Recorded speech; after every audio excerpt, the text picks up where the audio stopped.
Snow-capped mountains just a stone's throw away. It should come as no surprise that it feels cold. It is winter. However, the last 2 days, Gibraltar has experienced UK-type temperatures, in some cases just 5 or 6 degrees. To put it in context, it was actually colder in Gibraltar than in Manchester. Many have taken to social media to post photos of the beautiful effect the snow has had on the nearby landscape. According to Meteo-Gib, despite what you may have thought, last night's 3.6 degrees was a long way from setting a new record. Records, in fact, show there has only ever been one frost officially recorded in Gibraltar at low level, which was on the 7th of December in 1870.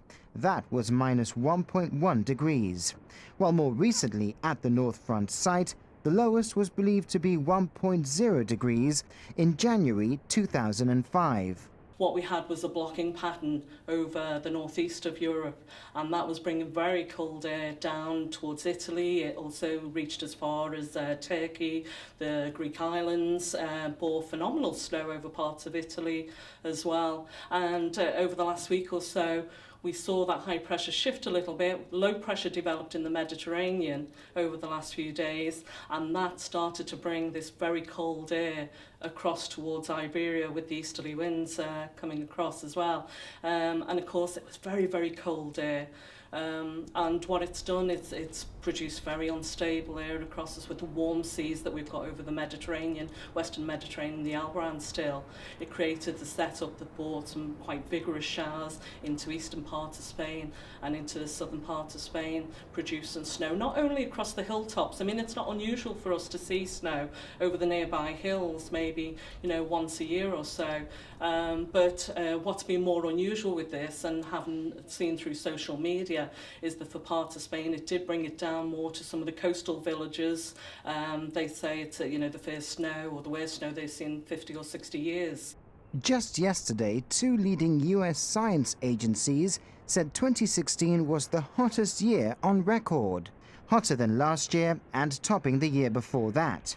It's not unusual for there to be warmer years than most, but for it to happen in successive years is something scientists are keeping a close eye on. The one common misconception is that the globe is warming and everywhere's going to become warmer, and they suddenly get confused and they say, why are we getting this really cold spell? Global warming measures the whole mean temperature across the globe.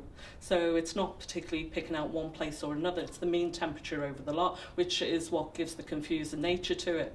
Now, while that has been increasing, one thing that comes from that and climate change is that we will start to see more extremes.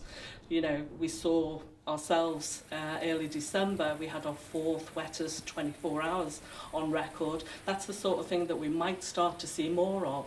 We start to see periods that are colder, we start to see more droughts, we start to see more extreme torrential episodes of rain, that sort of thing. So they might start to escalate. That's what is the conception that is what's going to happen, that we start to see more extremes.